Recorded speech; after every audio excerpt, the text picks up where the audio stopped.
Uroš je živeo u malom selu u Indiji. Selo se nalazilo na rubu velike šapućuće šume. Uroš je obožavao da istražuje.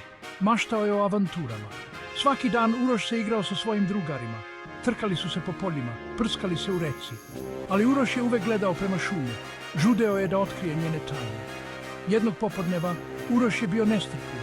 Bio je umoran od istih igara. Želeo je nešto novo, nešto uzbudljivo. Odlučio je da istraži deo šume koji nikada pre nije video.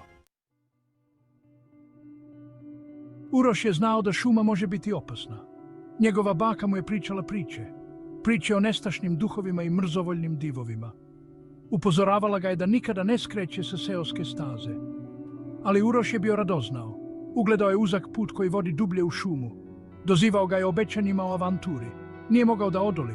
Duboko je udahnuo i zakoračio na stazu. Sunčeva svetlost je bledela dok je Uroš ulazio u šumu. Drveće je postajalo sve više i deblje, a njihove grane su formirale lisnati svod iznad glave. Čudne ptice su se dozivale u senkama. Uroš je osjetio uzbuđenje pomešano sa strahom.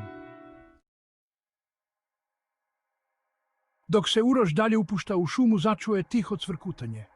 Bio je to zvuk patnje. Prateći zvuk, pronašao je malu šarenu pticu. Frktala je krilima u panici.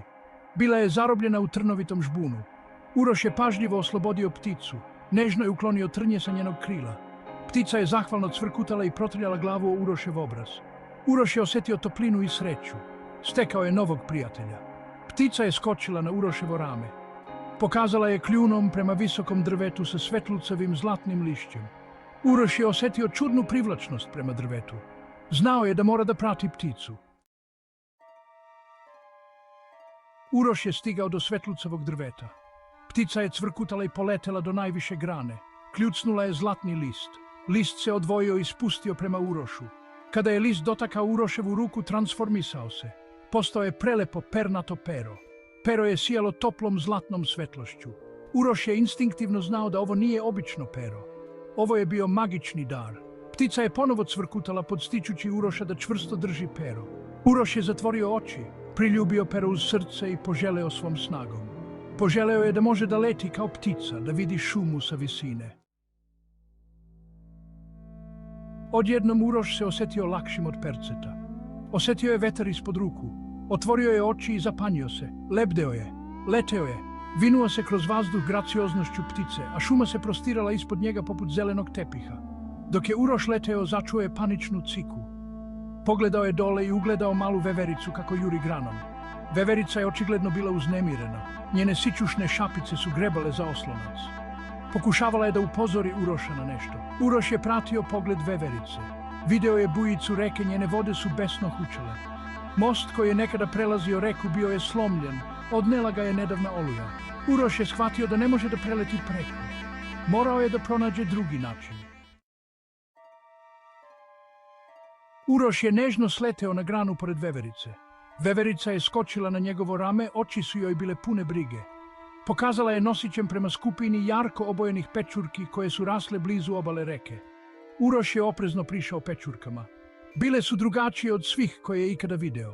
Svetlucale su nestvarnim sjajem. Veverica je uzbuđeno ciknula, podstičući Uroša da ubere jednu. Oklevajući, Uroš je pružio ruku i ubrao crvenu pečurku sa belim tačkama. Čim su mu prsti dodirnuli njen klobuk, pečurka je ispustila oblak svetlucavog praha. Prah se zavrteo oko Uroša, obavijajući ga u oblak svetlucave svetlosti.